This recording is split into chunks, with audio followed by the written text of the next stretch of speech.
1924. Þorvaldur nú með helstu athafnamönnum landsins og hefur árabil verið með hæstu skattgreiðendur þessa lands úr röðum einstaklinga.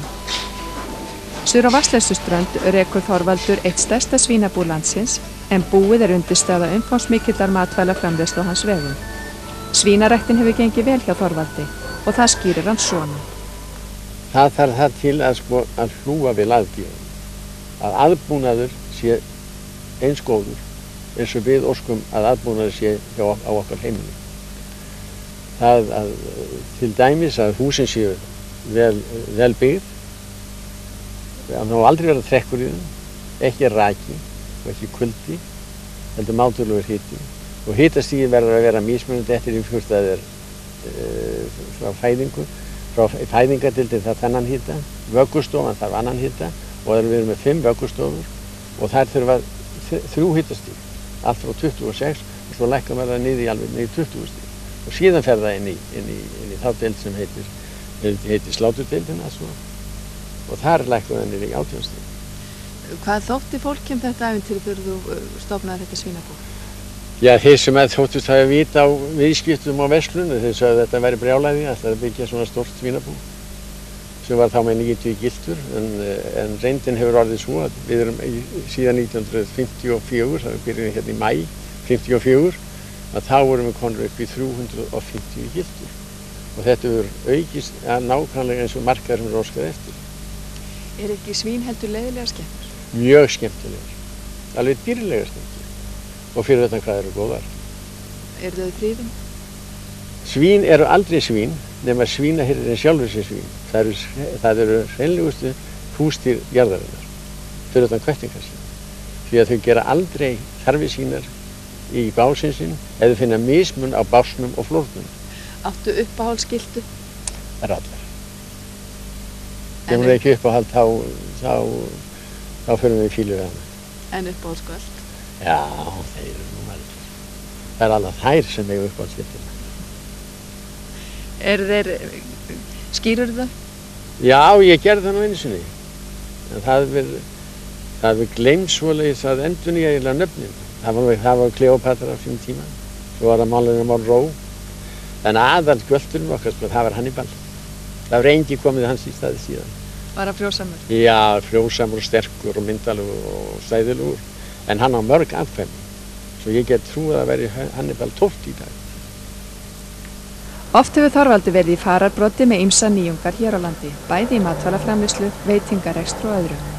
Hann stofnaði rækjuverksmiðju, niðursuðuverksmiðju, rak verslunina síld og fisk og stofnaði hótel og þau ekki að vera endanum og rak allskyns veitingastæði svo eitthvað sé nefnt. Þorvaldur hefur yfirleitt verið í hlutverki atvinnurekandans, en hann hefur ekki gleymt fyrsta starfinu sínu sem sendill í kjötverslun Tómasar.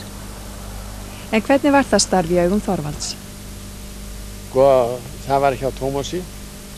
Við vorum 2 sendisvennir. Við höfðum kvenhjól. Og framan á því var nokkuð stór kassi, eins og smjörlíkiskassi sem var kallaður, sem tók 50 kíló. Og aftan á að böglabæra aftan á. Og það var annar kassi þar. Og nú síðan var þessum pökkum þegar var tekið til í búðinni, það gerði nú einabúðamennir og síðan verður svo raðað niður, svo raðað hann niður eftir því hvernig maður fór inn í húsin og þessi kassa voru troðfullir og þetta var ansið maður var að halda jafnvæginu. Ef maður missti jafnvægi þá var voðinn vís. Sérstaklega var mikið af eggjum í kassanum. Var þetta ekki erfitt? Nei, það var ekki. Þetta var allt vani, sko. Maður lék sér af þessu alveg hreint. Það var ekki svo erfitt. Ég man ekki eftir því. Og nú það var byrjað svona 8 á morgnana. Svo var venjulega daga, þá var þetta fram til 7. Það held ég að búðirnar hafa opnað til 7. Og nú hjá Tómasi var það þannig að þá þurftum við að þrífa, sko, eftir daginn. Það var bara sópað. Alla daga, 5 daga vikuna var sópað. Og svo var stráð sægi á gólfið. Svona var í öllum búðum, kjötbúðum. Og laugardögum, þá kom þvottakona. Og þá var þveginn, og gólf þveginn. Og þið þurftuð ekkert aðstoða hann? Nei, við máttum ekki koma nálægt því, eða gerðum ekki sem betur fór.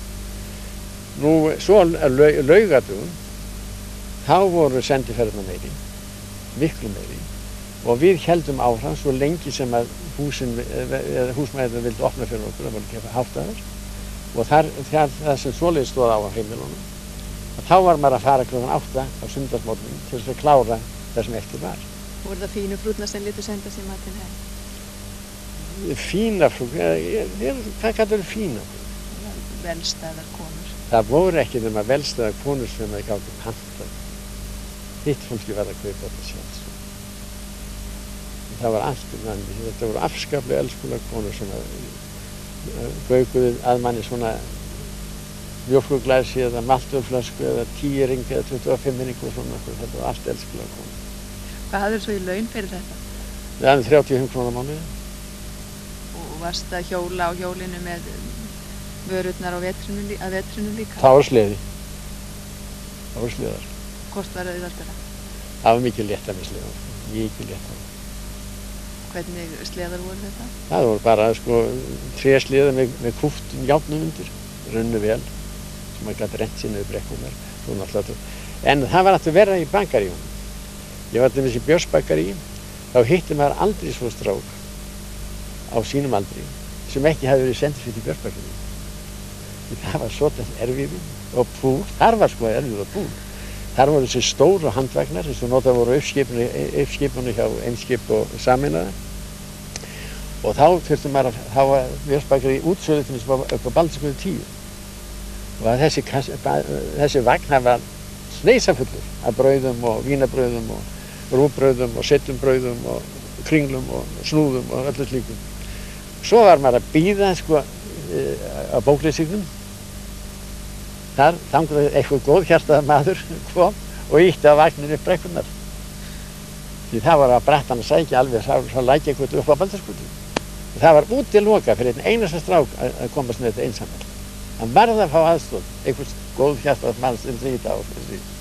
Svona var hann búið að því. En svo komst maður í sendifinn hjá Björnsbakarí og þá var hestur, rauður hestur, helvíti, og það var svo mikið fallegur hestur að holdadagið var mikil. Og maður hafði það, skal ég segja þér, fram yfir alla aðra, að maður mátti nota hann á sunnudögum í útræðum.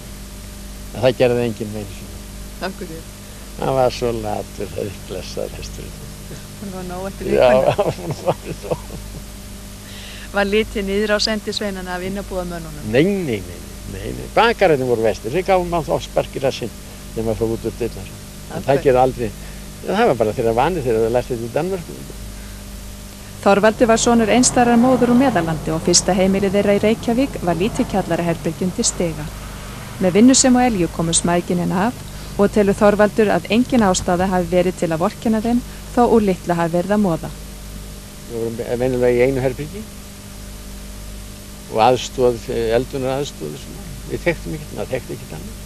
Það undi allir glaðið við sitt, strákarnir sem að léku með þessi. Þeir bjuggu allir við misjöfn svona lífsgæði, en allir lékum okkur saman sem góðu félagar. Það öfmyndaði enginn eitt annan, hrekti enginn hvern annan. Hvernig var hún fyrir ykkur? Hún vann fyrir okkur með allir vinnur sem að fékkst í þá daga. Hún vann við fiskþvott, kvöldunum, ráðskona, þjónustustörf. Hún gekk í hús og þvoði þvotta, þá sneri ég stundu vindinni. Það var nú ekki mjög liðtækur en það hjálpti alltaf til svolítið. Hún fór í þvottalaugarnar með þvottinn. Á veturnar var það farið að sleða og þá var balinn ofan á og svo var ég bundinn onni í balann. Þetta var hún að draga manni inn í þvottalaugar. Þetta voru dýrlegir dagar að fara með henni í laugar, þetta var ævintýri. Varstu þægur? Nei, það held ég ekki. Nei. Ég hef aldrei verið þægur. Það er ákveðin saga bak við nafnið þitt. Segðu mér frá. Já, aðalbóndinn þarna undir Eyjafjöllum Þorvaldur á Þorvaldseyri, hreppstjóri, mikill hörkukall, að hann, faðir móður minni héti Jónas, og hún var ákveðin að láta mig heita Jónas. En svo kemur það fyrir að dreymir það að Þorvaldur og Þorvaldssyni kemur til hennar með gullstaf og réttir henni. Og þá töldu þau þarna, hún og þarna prófasturinn, að hann væri að vitja nafns. Svo að skrifaði einhvern veginn á miða einhverja Jónas öðrum meginn og Þorvaldur hinum meginn og kastaði upp einhvern veginn. En í þrjú skiptin kom alltaf Þorvaldur upp, þess vegna heiti ég Þorvaldur. Varst þú gullstafurinn? Já, ég átti að hafa verið það víst. En ég held að við höfum stutt hvort annað, já. Dekraðum við þig? Nei, það held ég nú ekki. Hún var ekki hörðin, hún var ákveðin, stjórnsum, sparsum og nýtin. Fór vel með allt. Hún var mikið úr öllum. Hún gerði margt úr engu, þegar aðri gerði ekkert úr miklu. Hefur þú þennan sama hæfileika? Ég held ég sé dálítið nýtin, já.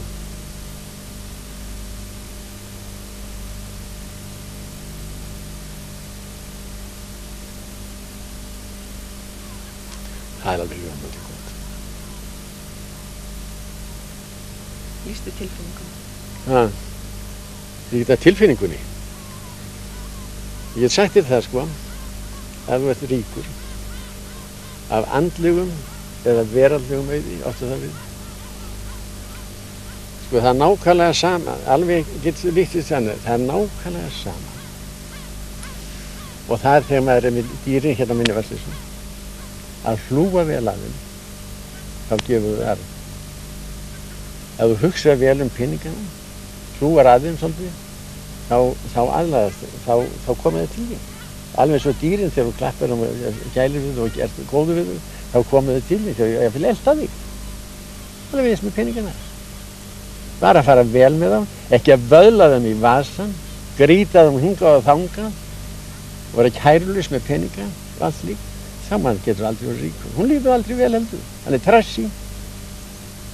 Staðinn fyrir hitt að hlúa þeim, fara vel með þá, bera respekt fyrir þeim og nota þá rétt. Færðu verið í friði með þína velgengni? Já, það er enginn sem er stríðað mér. Áttu öfundarmenn? Aumur er öfundslaus maður og betra er að eiga öfundarmann heldur snembæra kú. Þetta sagði móðir mín annar og tengdamóðir mín hitt. Ég held að hugsa sér að eiga einhvern öfundarmann. Við erum aldrei fyrir neinu. Hvers virði er maður í þjóðfélaginu þá? Einsýrt virði. Vinur allra, allir þykir vantmann. Nei, maður þarf að skoða og gera eitthvað.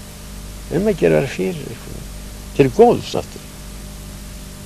Hvað ert orðinn gamall?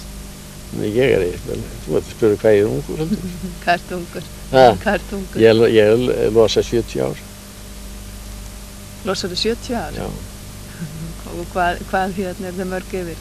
Já, það ég er alveg. Ég er fæddur 1911. Nú ertu komin að þann aldur að ef þú væri hjá ríkinu þá væri komin á eftirlaun. Já, það sá maður fyrir strax. Það borgaði sig ekki að vera hjá ríkinu. Hvernig heldur þú myndir una þér á eftirlauninu? Bara alls ekki. Sko, það er vinna sem gefur manninu gleðina. Hún fæst ekki það annars staðar. Ferðana hvergi annars staðar. Þetta er með vinnu sem maður er áhuga fyrir. Þannig að þú getur ekki hugsað að setjast í helgan stein? Hvað er þessi helgusteinn yfir það? Menn er alltaf að tala blessa að fara að njóta lífsins. Farið í helgan stein, hægt að vinna. Hvað er maður að gera? Hvernig maður að drepa tíma? Þetta maður getur bara hangið í bókum, hort á sjónvar, farið í lagsveiðar, rjúpu eða dorkað hérna út á sjóinn. Það nægir ekki. Það er vinna sem gefur lífinu gleði. Og að hætta því, það er alveg aflega. Þetta er alveg ólanarlega. Það gefa hraustum mennum ekki tækifæri að vinna áfram. En Þorvaldur á sér samt áhugamál þótt vinnan sitt í fyrirrúmi.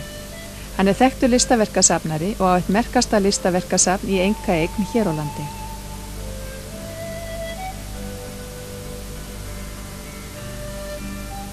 Safnið er á annarri hæð í sama húsi og matvælaframleiðslan á sér stað í Hafnarfirði.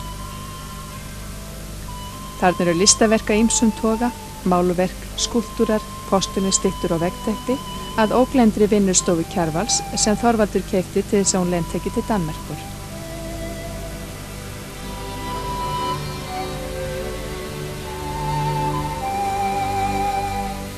Hvaða myndir voru á veggjunum heima hjá þér og mömmu þinni á spítalastegnum? Það var nú eiginlega aðalega, það var Hallgrímur Pétursson og það var Samúel Eggertsson, hann teikning, og svo var það Jesúbarnið og María Mey með hjartið utan á. Hvernig þóttu þær myndir? Að vakna við þetta á morgnana, þá fannst mér það ósköp elskulegt og gott. Maður þekkti ekki annað. Maður var ekki fann að smitast neitt af neinum listmálur þá. Hvenær smitaðist þið af listmálunum? Alltaf það hafi ekki verið svona árunum svona rétt fyrir 30 og 30 og upp úr því. Þá kynnist maður Eggerti Guðmundsssyni, Guðmund frá Miðdal, Jóni Engilbergs, Kjarval, sérstaklega þessum mönnum, og umgekkst á töluvert. Og svoleiðis áður en maður vissi af þá var ég eiginlega farin að hafa áhuga fyrir þeirra list og þeirra sköpun. Nú sé ég að Kjarval áberandi, já, hann er hér í öndvegi á þessu safni. Af hverju? Já, ég hef haft mest áhuga fyrir Kjarval. Nú Kjarval þá kynntist mér eiginlega mest í sambandi við mat. Ég var þá í matdeildinni.